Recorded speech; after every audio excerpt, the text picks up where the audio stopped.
তো আজকে এই শাড়িটা পরে আমি পুজো করব।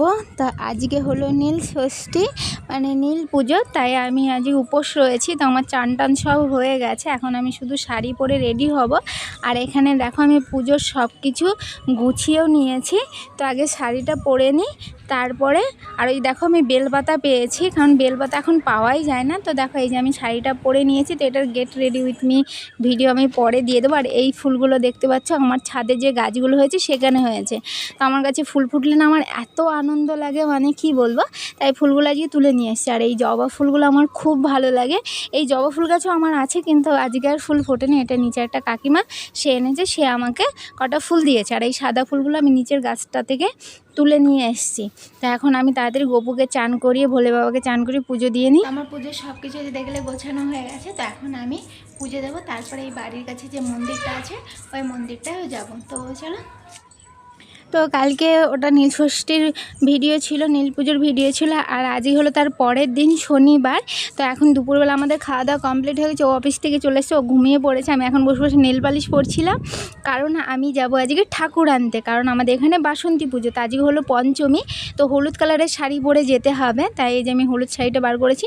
তো চলো আগে শাড়িটাকে পিন করে রাখি, কারণ শাড়ি পরা আমার কাছে বিশাল বড় একটা ঝামেলা। তো দেখো আমি অনেক কষ্ট করে আধ ঘন্টা ধরে শাড়িটা পিন করেছি। আর এখানে জামা কাপড়গুলো তোমরা দেখো না, ওইগুলো আমি ধুয়েছি, কিন্তু এখনও ভাঁজ করা হয়নি। ওগুলো এসে ভাঁজ করবো, তাই ফেস ওয়াশটা দিয়ে আগে মুখটা ধুয়ে নিই। তো দেখো এই যে আমি শাড়িটা অনেক কষ্ট করে পরেছি। এখন কুচিটা ঠিক করা হয়নি, ও ঘুমাচ্ছে। তো ওকে আমি যখন যাব তখন ওকে ডেকে তুলবো, কুচিটা ধরা।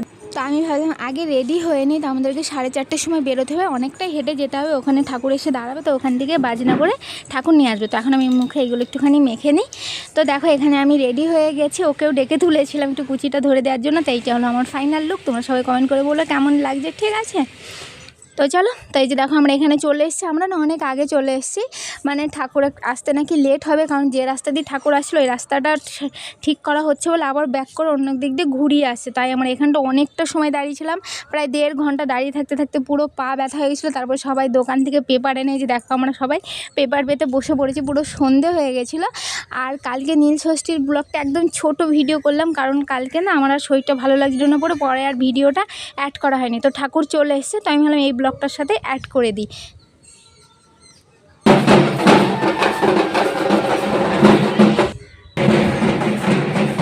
তাই যে দেখলে ঠাকুর চলে এসছে, বাজনাও শুরু হয়ে গেছে। তো এখন আমরা ঠাকুর নিয়ে বাড়ি যাচ্ছি।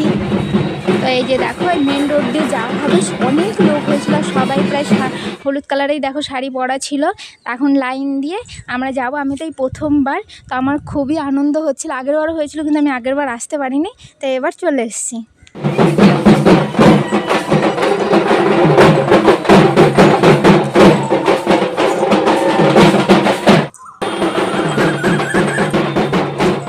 তো আজকে আমার না খুব আনন্দ হয়েছে। আর আজকে হলো পঞ্চমী, মানে এটাও তো দুর্গা পুজো। তো আজকে পঞ্চমী থেকে শুরু হচ্ছে ঠাকুর। দেখো ঠাকুর, আর ও হলো বাড়িতে ঘুমাচ্ছে। ও বললো, আমি ওকে বলেছি ওই আমাদের ক্লাবটাতে চলে আসতে। এই যে দেখো ক্লাবে চলে এসছে, তো অনেক মজা হয়েছে।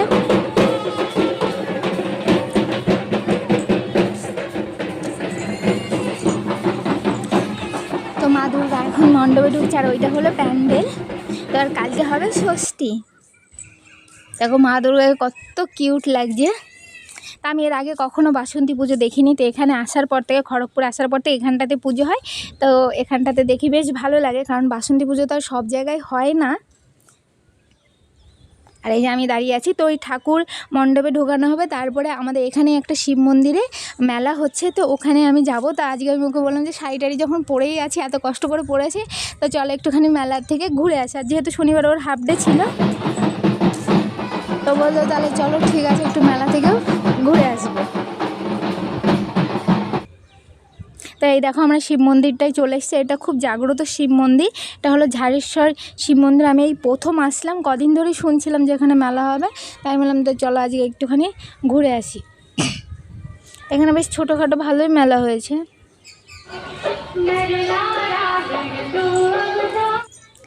তো এই এখন আমরা এখানে একটুখানি কিছু খাওয়া দাওয়া করব। আজকে আমাদের নিরামিষ ছিল, তাই আমরা নিরামিষ ঘুগনি খাবো, ফুচকা খাবো, আর একটু আইসক্রিম খেয়ে বাড়ি যাব। এই যে হলো, আর আজকে প্রচুর গরমও ছিল। তো এই যে আমরা এখন ঘুগনি খাচ্ছি।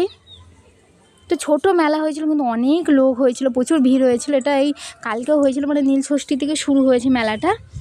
তো আমাদের খাওয়া দাওয়া হয়ে গেছে, এখন আমরা বাড়ি যাব গোপুর জন্য কিছু নিয়ে।